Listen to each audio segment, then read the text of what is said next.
Assalamualaikum warahmatullahi wabarakatuh. Om Swastiastu, Namo Buddhaya, salam sejahtera, selamat pagi, selamat siang, selamat malam, Sobat Bakom dimanapun Anda berada. Kita bertemu lagi dalam acara podcast Pemimpin Perubahan di BPSMD Provinsi Jawa Tengah. Semoga Sobat Bakom semuanya dalam keadaan sehat walafiat dan tidak ada kendala apapun dalam melaksanakan tugas dimanapun Anda berada. Hari ini kita kedatangan tamu. Beliau adalah, saya panggil Mas saja, Mas Jordan Yusuf Basai dari Dinas Pekerjaan Umum, Sumber Daya Air dan Penataan Ruang Provinsi Jawa Tengah.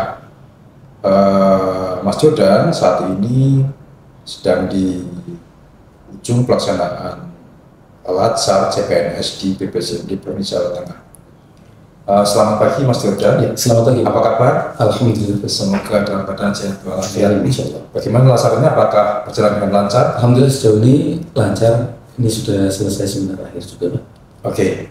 Jadi hari ini Mas Jordan kami undang ke podcast ini untuk memberikan sedikit wawasan mengenai aktualisasi yang dia kerjakan.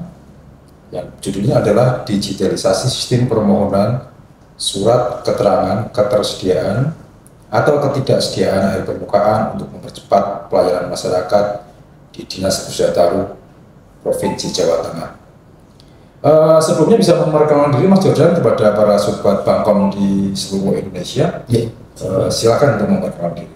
Ya, selamat pagi. Nama saya Jordan Yusuf Basai dari Dinas Pekerjaan Umum, Sumber Daya Air dan Penataan Ruang Provinsi Jawa Tengah.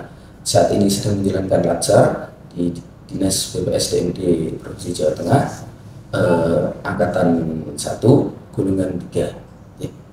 Statusnya apa ini Mas? Sudah menikah atau belum menikah atau bagaimana Mas? Belum, Pak. Belum menikah ya, berarti masih ada lowongan untuk sobat Bangkom dimanapun Anda berada. Mas Jordan ini ternyata masih belum menikah. Mas Jordan mungkin bisa diceritakan latar belakang mengapa Mas Jordan mengangkat judul ini untuk dijadikan sebuah laporan aktualisasi, karena ini menarik ya. Jadi air permukaan saat ini apalagi di kota Semarang ini sedang menjadi sebuah isu yang hangat, karena memang kota Semarang ini kabarnya ambles sekitar 5 sampai 7 cm per tahun, dan salah satu penyebab utamanya adalah penyedotan atau eksplorasi air permukaan dan air bawah tanah yang berlebihan. Tapi di aktualisasi ini mungkin yang difokuskan mungkin di air permukaan. Mungkin bisa diceritakan Mas Jordan latar belakangnya seperti apa? Ya, jadi seperti ini, Pak. Izin air permukaan ini itu pada dasarnya adalah salah satu persyaratan dalam pengajuan izin untuk pemanfaatan air tanah. Sistemnya ketika air permukaan itu tersedia di suatu wilayah, maka air tanah tidak bisa digunakan dan lebih direkomendasikan untuk menggunakan air permukaan seperti itu pada dasarnya. Nah, lalu untuk melengkapi pelayanan masyarakat, selama ini sistem pengajuan masih bersifat manual. Jadi pemohon masih harus datang ke dinas dan mengajukan berkas secara manual. Jadi misalnya di wilayah kewenangan Pemkab Jambi yang termasuk salah satu wilayah kewenangan provinsi, para pemohon itu harus datang dengan tenaga, dengan waktu dan biaya membawa berkas dan mengajukan. Ya, untuk pengambilan surat keterangan ini pun nanti juga harus secara manual. Nah, oleh karena itu sesuai dengan arahan Pak Gubernur untuk dalam pelayanan masyarakat yang mudah, murah, cepat dan tuntas, saya bersama tim dan mentor mengusulkan ide tersebut, Pak. Jadi untuk digitalisasi pengajuan surat keterangan tersebut. Mungkin bisa dijelaskan Mas Jordan, air permukaan itu sebenarnya apa ya? Jadi saya yakin banyak di antara sobat Bangkom yang tidak begitu memahami, kan ada air permukaan, ada air tanah, kemudian ada air sumber air yang bisa dipergunakan untuk berbagai keperluan. Mungkin bisa diceritakan sedikit. Mungkin untuk secara sederhananya saja, intinya air permukaan itu air yang mengalir di atas permukaan tanah.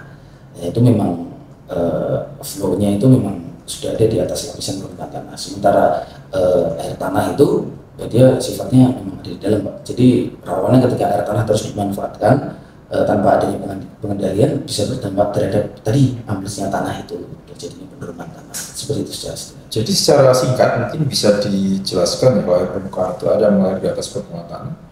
Jadi dalam bentuk sungai atau danau atau waduk atau secara bagaimana? keseluruhan Pak. Dan nanti itu untuk ketersediaannya itu dari derajat air. Jadi adanya pemanfaatan dan adanya total ketersediaan Pak. Seperti itu. Ya. Jadi memang ada isu bahwa air permukaan ini atau kita sering sebut sebagai runoff ya. Iya, Kan sekarang daerah-daerah resapan air di daerah atas, di daerah Semarang mungkin bisa disebut daerah BSP, daerah Ungaran, daerah Belitpang atasan itu memang semuanya berubah jadi perumahan ya Mas. Dan air runoff itu menggelontor ke bawah tanpa adanya resapan yang memadai. Jadi sudah dijelaskan Mas Sudan tadi bahwa air permukaan ini berarti air yang ada di sungai, ada di danau, ada di dan sebagainya. Kemudian tujuan yang tidak dicapai apa Mas selain mempermudah pelayanan kepada masyarakat? Jadi tadi kan masyarakat harus datang secara manual ke Dinas Pusdataru ya.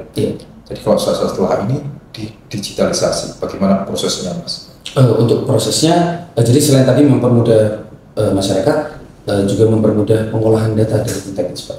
Jadi setelah data itu diinput oleh pemohon, data akan masuk ke dalam Google Spreadsheet dan secara otomatis akan menjadi surat keterangan. Selanjutnya tim akan menambahkan data neraca air setelah adanya pengolahan data. Seperti itu. Jadi nanti Dinas Pusdataru yang akan memberikan rekomendasi apakah permohonnya itu disetujui atau tidak ya sebelum naik ke level ke Dinas PTSD seperti itu ya. Ya. Kemudian bagaimana, ini kan sistem yang bagus, tapi apakah ada strategi khusus mengenai bagaimana cara menyebarluaskan informasi adanya layanan ini berupa promosi atau lewat medsosnya Dinas Pusdataru atau lewat medsosnya Provinsi Jawa Tengah, apakah ada strategi khusus Mas? Iya Pak, jadi untuk publikasi sejauh ini sudah terupload mulai dari prosedur, link aksesnya ada di akun Instagram Dinas Pusdataru Jawa Tengah di DPO SDA Taru CTG, dapat diakses di situ. Itu tertera secara lengkap mulai dari formulir pengajuannya, lalu syarat dan ketentuannya ada di situ semua Pak. Berarti ini terkait dengan lokasi yang harus mendapatkan izin, ini berarti yang ada di seluruh air permukaan yang ada di Jawa Tengah ya Mas ya? Sejauh ini kalau untuk kewenangan provinsi ada di wilayah Sungai Bodrikuto dan Pemali Comal. Oh ini hanya di Bodrikuto sama Pemali Comal? Itu yang kewenangan provinsi. Ya. Bodrikuto itu berarti di daerah Semarang dan sekitar. Pemali Comal ada di daerah barat Pemalang ke sana ya? Kalau yang ke timur pemenangnya siapa Mas? Untuk timur itu Jeratun Seluna itu milik kementerian. Oh ya, di sana kementerian ada yang juga ya kementerian juga. Oke. Berarti ini bisa diikuti atau proses ini bisa yang dilayani adalah kebanyakan dari area Semarang ke arah barat yang ada sungai-sungainya terutama ya. Sungai dan apakah ada danau di wilayah Jawa Barat, Jawa Tengah bagian barat? Sebenarnya tidak ada danau ya di sana ya. Yang setahu saya hanya ada rawa pening gitu ya. Rawa ya tapi. Kemudian apakah ada hambatan Mas dalam melaksanakan aktualisasi ini karena ini melibatkan stakeholder ya. Apakah ada hambatan yang dihadapi selama mengerjakan aktualisasi? Mungkin kalau di hambatan lebih ke sistem pengerjaannya Pak, karena ini berbasis aplikasi, saya harus belajar terlebih dahulu untuk bagaimana cara menyusun aplikasi dan alhamdulillah semuanya bisa dilakukan dengan lancar. Karena sebenarnya di seksi kami, di seksi pengembangan dan pendayagunaan, subkoordinator kami Bapak Indra Agustin itu sudah membentuk tim inovasi. Jadi di tim inovasi tersebut kami dan teman-teman secara bersama-sama terus melakukan inovasi untuk mempermudah dan mempercepat pelayanan masyarakat. Oke, untuk yang terakhir, apakah ada pesan dan harapan kepada calon pengguna aplikasi ini, terutama kepada masyarakat Jawa Tengah yang akan mengajukan izin surat keterangan penggunaan air permukaan? Apakah ada pesan-pesan khusus? Untuk para pemohon yang akan menggunakan aplikasi ini, yang pasti harus dilengkapi persyaratan dan peraturannya, dan sekarang untuk akses pengajuannya sudah tidak perlu secara manual dan bisa dilakukan secara online, yang pasti mudah, murah, cepat, dan tuntas. Mungkin bisa disebutkan alamatnya, alamat situsnya atau alamat aplikasinya itu di mana? Nah, iya. Untuk alamat formnya bisa diakses di bit.ly/subketapem, kepanjangan dari surat keterangan air permukaan. Oke. Jadi lewat ke Google Spreadsheet ya, belum masuk ke situsnya. Kemudian sudah mau di embed atau ditempelkan ke situsnya, bisa tahu? Itu untuk rencana tidak lanjut ke depannya, Pak. Oke. Jadi untuk mungkin itu nanti bisa dilaksanakan, bisa ditempelkan di situsnya Bujutari, jadi masyarakat tidak, para calon pengguna tidak terlalu sulit untuk mencari alamat pelayanan tersebut. Siap. Sobat Bangkong, tidak terasa waktu sudah berlalu, dan sudah kita dengarkan tadi penjelasan dari Mas Jordan Yusuf Basai tentang digitalisasi sistem permohonan surat keterangan ketersediaan air permukaan. Untuk mendapatkan pelayanan, silahkan nanti menghubungi Dinas Pusdataru, dan seperti harapan Mas Ben tadi, masyarakat akan bisa dilayani secara lebih mudah, lebih murah, lebih cepat, dan lebih tuntas. Semoga bincang-bincang kita kali ini membawa manfaat. Saya Arif, host hari ini. Sampai ketemu lagi di episode selanjutnya. Salam kasih.